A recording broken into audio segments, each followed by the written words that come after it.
আমার ফ্লাইট ছিল সিঙ্গাপুরের ফ্লাইট 11:55-তে।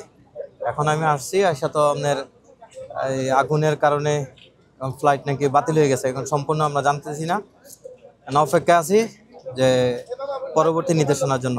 যার মাধ্যমে টিকিট কেটে আসছি ওনার সাথে যোগাযোগ করছি, উনি বলছে যে এখনো উনি কনফার্ম না, যে ওরা মেল পায়নি যে ফ্লাইট স্থগিত হয়েছে, সেটা এখনো সম্পূর্ণ ওরা কনফার্ম করেনি। বলতেছে যে ওয়েট করো, দেখতেছি। আমি খাগড়াছড়ি থেকে আসছি। কখন এসেছেন?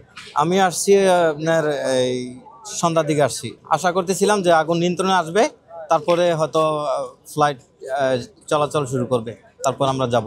আসলে ফায়ার সার্ভিস তো আপনার কাজ করতেছে, অনেক আগ থেকেই কাজ করতেছে। 36টা ইউনিট কাজ করতেছে। এই 36টা ইউনিট কাজ লাগে না যদি আপনার ফায়ার হাইডেন থাকতো এক একটা জায়গাতে 60 মিটার দূর দূর। যেমন আমি সিঙ্গাপুর থাকি, আমি একজন সিঙ্গাপুর প্রবাসী, আমি দেখতেছি 60 মিটার দূরে দূরে এক একটা ফায়ার হাইডেন আছে।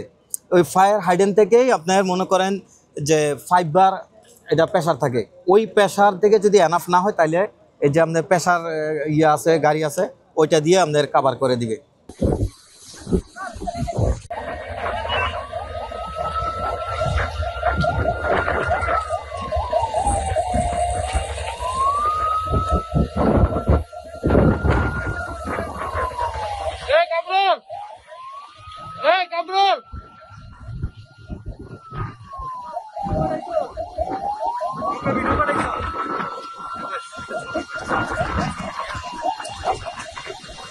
হয়রানি এটা কেউ আশা করে না। আমরা তো এত দূর থেকে আসছি, আমরা টাইম ফলো করে আসছি, যে আমরা জানি আমরা 7টায় চেকিং, 6টার সময় এয়ারপোর্টে যাবো, আমরা সরাসরি ঢুকে যাবো।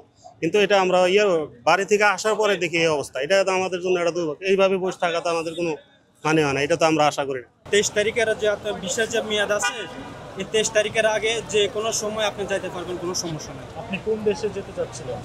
যে আমি অলরেডি ছুটিতে আসছি, সৌদি থেকে ছুটিতে আসছি।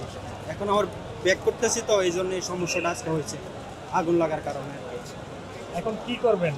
এখন ফ্লাইট বাতিল হয়ে গিয়েছে। এখন ইনশাল্লাহ যে টিকিট যে এটা আমি পিছনে নামার পর দেখি যে কত তারিখের টিকিট পাই, তারপর এটা দেখবো যে কত তারিখের টিকিট পাই কিনা। এখন আজকে তো 18 তারিখ, এখন আমার ভিসার মেয়াদ আছে আরও 5 দিন। 5 দিনের ভিতরে যে কোনো সময় যে এটা আমি কাম ব্যাক করতে বসে দিই।